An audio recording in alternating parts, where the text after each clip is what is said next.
So the very first one is have an agenda using a level 10 agenda, Clay. Okay, so we're getting into this, and I want to set this up with a notable quotable from Gino Wickman, okay? Do it. So if you can't rate the meeting an 8 or greater, be prepared to explain why. That's from Gino Wickman. Now, before getting into the scorecard and knowing what an 8 is, can you break this down for us a little bit? What happens is whenever he starts a meeting, what you do is he asks you to go in with the mindset you want to have a 10, a level 10. So a 10 being perfect, like you execute this system, and a 1 being like in the toilet. So at the end of the meeting, you're supposed to rate yourself on a scale of 1 to 10 and how good your meeting was. And if your meeting's not an 8 or above, he's going, wah, wah, you shouldn't do that. So that's kind of the deal. So you want to get to you want to have a great meeting or don't have it at all.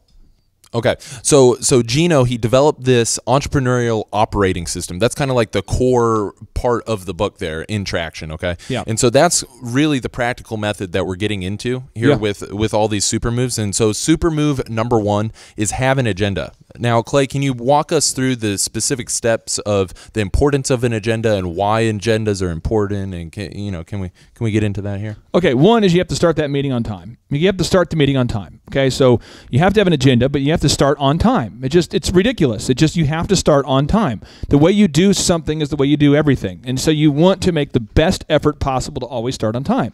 Don't start 2 minutes late. Again, I don't mean to lose my mind about this, but I'm just telling you, these business owners I watch who their meetings, they start 12 minutes late every single time.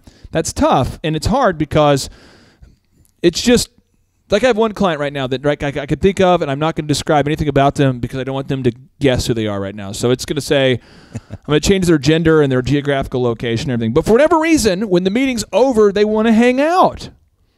I don't want to hang out. I'm paying people to be there. We want to get out of there. The meeting's done. We're done. Now, if we want to hang out and go out for dinner, or we want to go, hang out with his families, that's fine. But we have to start on time and end on time. The next thing is you have to make sure that you have times on your agenda. You don't want to spend a whole hour talking about the same item. Now, the thing of this is different. I want to make sure people get this. In a startup, it's different because in a startup, you have to talk about things. Sometimes you need to just focus the majority of the meeting on one item.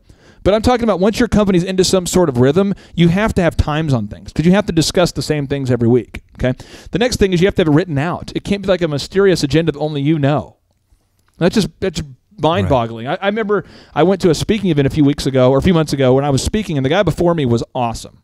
He says, guys, I'm going to teach you my 7 moves on how to do X, Y, Z, and we're going to be done here in about 30 minutes, and so stay tuned, put on a seatbelt. It's going to be awesome. I'll open it up for questions when we're done, but I'm going to teach you my moves. Well, everybody knows it's going to be a half hour long. They know he's talking about the 7 moves. They can clearly follow along. But then I watch other speakers where they'll go, now, today we are going to be talking about subject X, Y, Z. And at no point do they have an agenda you can see. You don't know how long it's going to take. You don't know how long it is. There's no specific moves, and you just kind of find yourself drifting. So you have to have a specific agenda, and you just have to start on time and end on time.